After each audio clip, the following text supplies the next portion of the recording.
Thank you for the 1000 likes on the previous video. I hope this video reaches that, and a big thanks to who has subscribed to the channel. The car speeds into the fortress, and Jiang along with his friends steps out. Zhang Kai couldn't hide how amazed he was with how large the fortress was. Jiang said that was the usual reaction everyone had when they saw the fortress for the first time. At the same time, Shanshan and Grandpa Lai stepped out to welcome them. Lai was glad that Jiang was finally back, and Shanshan asked if he was okay. Jiang told them not to worry about it because he was alright, and then he proceeded to introduce them to the new members. Zhang Kai and his classmates were then introduced, and Jiang said that they would be their companions from then on. Shanshan happily welcomed them because she felt that they were trustworthy since Jiang had chosen them to be companions. Jiang then told Grandpa Lai to show their new comrades around the area and explain the rules and regulations to them, to which Lai agreed. One of Zhang Kai's friends, the fatso with glasses, felt really nervous and said that the fortress felt like they had come to northern Myanmar. The dude with the white jacket then called for everyone's attention. He asked Jiang to give him and his classmates weapons as well, so that they could contribute to defending the fortress. The audacious request made Jiang very skeptical about whether the guy could be trusted. The guy's classmate then calls him Yiming and tells him not to be so eager to get weapons. They had just gotten there, and they needed to earn Jiang's trust first. Jiang then told them not to be worried because they would get weapons within a few days.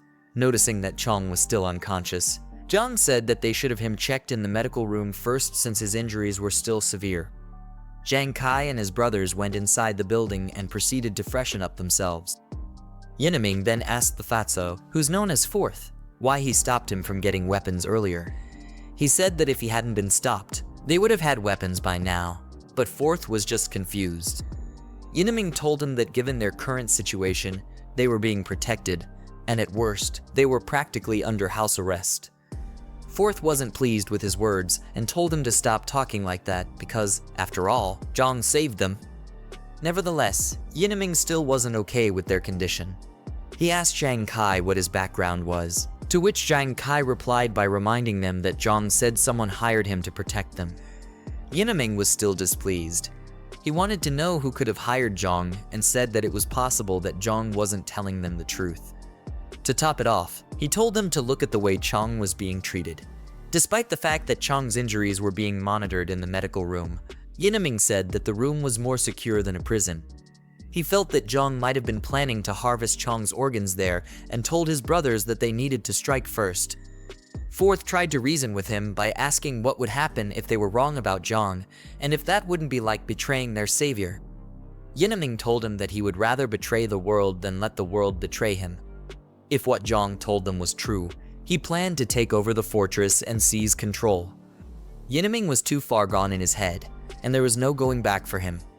He had a sinister look on his face, while he said that besides them and Jiang, the only other people in the fortress were Grandpa Lai and Shanshan. If Jiang happened to be away, he planned to use the opportunity to capture Shanshan and her grandfather. He also said that the girl was cute and suggested that they could have their fun with her. Zhang Kai and Fourth couldn't even believe the words that were coming out of this guy's mouth. They just stood and stared nervously at him and couldn't come up with what to say. Yinaming then tried to play off his sinister plans by telling them to relax because he was just playing with them. He told them not to take it seriously, but they would be wise if they did. Zhang Kai was relieved to hear that he was joking and told Yinaming not to scare him like that. The apocalypse hadn't even started yet, and he was already thinking about lawless deeds. Fourth also told him that if Jiang really wanted to harvest their organs, he would have locked them up already, especially since he had guns. As Zhang Kai and Fourth left the room, Yinaming said to himself that they were not worth plotting with. He said that in chaotic times, one had to be ruthless, and once he succeeded, they would become his lackeys for life. Meanwhile, in the warehouse, Grandpa Lai and Shanshan approached Jiang. Lai told him that Zhang Kai and the other had been settled and Jiang was lying in the medical room as well. All the doors and windows were also secured as Jiang had instructed.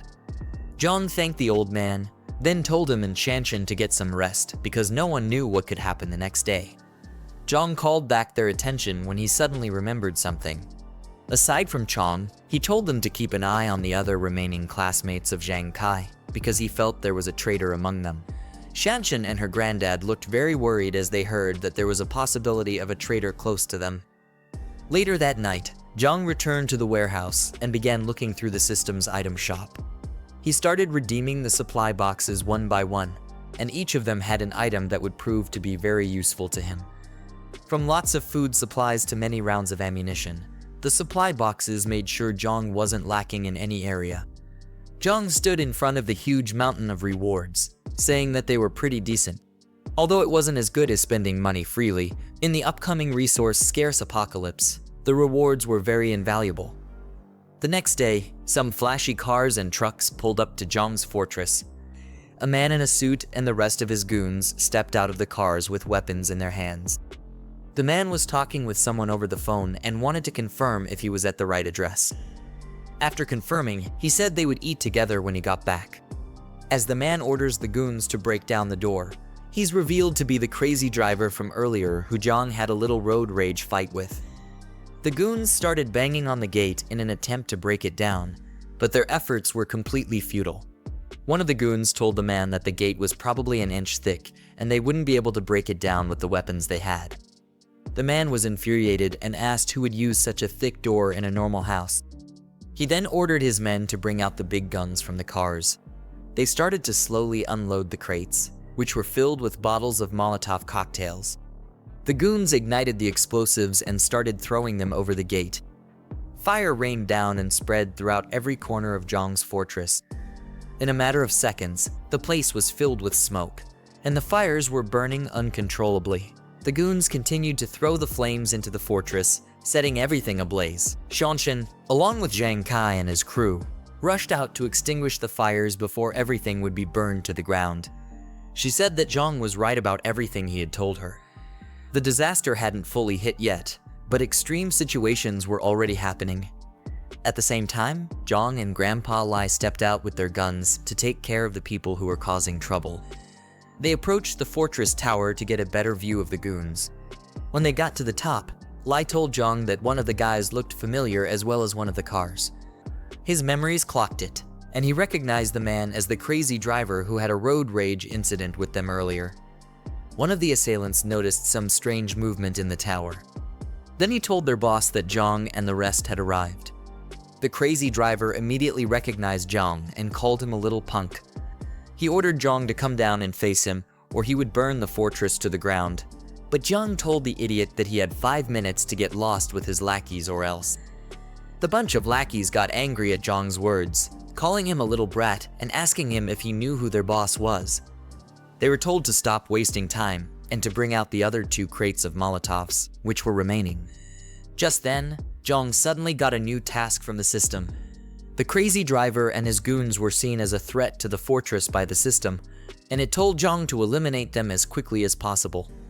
Grandpa Lai then asked Jiang what their next plan was and if they should fire a warning shot. Jiang thought the idea of warning shots was a joke. He called the guys complete gangsters and said that order hadn't been completely broken down yet, but they were already committing garrison. They couldn't care less if someone actually got burned to death. As he got ready to fire his rifle, he told Lai that leaving the guys alive during the apocalypse would only harm more innocent people and endanger them. After that, he opened fire on them. Before the gangster boss knew what was happening, his arm was shot off cleanly. He then screamed out in pain and held the wound down. Jiang, on the other hand, was upset that he missed his shot, saying that he had gotten rusty after living a peaceful life for so long. Meanwhile, the goons noticed that Jiang's forces had a lot of guns, and they all decided to retreat. The boss tried to get his goons to cover for him as they all ran towards the truck. Jiang got prepared to fire another shot and told himself to finish what he started that day because he hated waiting. He opened fire like a maniac and obliterated some of them before they could escape. The boss and a few lackeys were able to get into the truck, and he hurried the driver to kickstart the engines before it would be too late. Lai was worried that the rest were trying to escape by car, but Jiang told the old man not to worry because that was why he picked the automatic rifle. Jiang reloaded his gun and rained bullets on the jeep that was about to escape. Lai looked at Jiang as he fired the bullets and couldn't believe how proficient the boy was. The way Jiang hip fired and reloaded so smoothly was way better than how he was when he served. This made him wonder about who exactly Jiang was. The sounds of their screams could be heard as the bullets tore through their bodies, but there was no one who could save them. By the time Jiang was done, the front of the fortress was filled with dead bodies and cars were up in smoke. After the job was done, he told Lai to call Zhang Kai and ask the rest to come out and clean up the mess. Suddenly, a thought popped into his head. Since they were still in the early stages of the disaster, he thought about letting the goons turn into zombies so that he could use them as practice for Zhang Kai and Shanshan. He then turned to Lai and told him that there was no need to rush. The old man asked if they were just going to leave the dead bodies on the road, and Jiang told him that he had other plans for them. Later on, we see two cars speeding down through the road. Shuxing was inside, and he asked if they were almost at their destination. Seated at the back were Jing and her friend, who told him that they should arrive at the next intersection. Jing was disappointed in her friend and said that every time Shuxing was around, she would put up an act. She knew what her friend was up to, but decided to play it cool. When they got to the fortress, Shuxing said he would park outside and then told Jing to message him once she got inside. As Jing stepped out, she told Xiaoya to tag along with her. Xiaoya was surprised that she had to follow her friend as well. Jing told her that she was obviously coming and asked how else she would know the factory to go to. Xiaoya told her just to walk straight ahead, and she'll recognize it right away. Her shoes were killing her, and if she walked 2 more blocks, she would be done for. Nevertheless, Jing wasn't listening to her silly excuses. High heels or not, she told Xiaoya that she was coming along as she dragged her out of the car. Xiaoya screamed that her phone was in the bag, but Jing told her to leave it in the car because she already had her own phone with her. As the two girls walked, Shuxing looked at them until they got far enough. Then he picked up his phone and told the person on the line to get everyone ready. He told them to follow him as soon as he started his car. The car behind him was filled up with a lot of thugs, waiting for the right moment to give Jiang hell. Their leader confirmed Shuxing's orders and waited for the signal. Meanwhile, Xiaoya asked Jing why she dragged her into this. Jing told her that she was an old fox and asked if she really thought that she would fall for her silly tricks. Xiaoya tried to play innocent by saying that Jing got it all wrong. She got all dressed up to make sure that she could hook Jiang since he already knew about Jing and Shuxing. Jing noticed something off and got nervous as she asked what was going on up ahead. As they got closer, they saw the dead bodies and wrecked cars in front of the fortress. Xiaoya wondered if a shootout happened there or something crazier. The girls got scared when they noticed that the bodies were dead. Xiaoya suggested that they go back, but Jing was still analyzing the scene. She said that, judging by the blood, the guys had been dead for a while. Then she wondered if 2 groups were fighting over Jiang's supplies. She thought that Jiang didn't make it out alive, but his death didn't matter to her. All she wanted were the supplies, and she wondered if they were still there. Unknown to the girls, the trunk of the car behind them opened up, and that crazy driver was slowly crawling out. They decided to head back and let Shuxing's people handle the situation, but they were completely clueless about the guy who was slowly mutating into a zombie. This is the end of the video.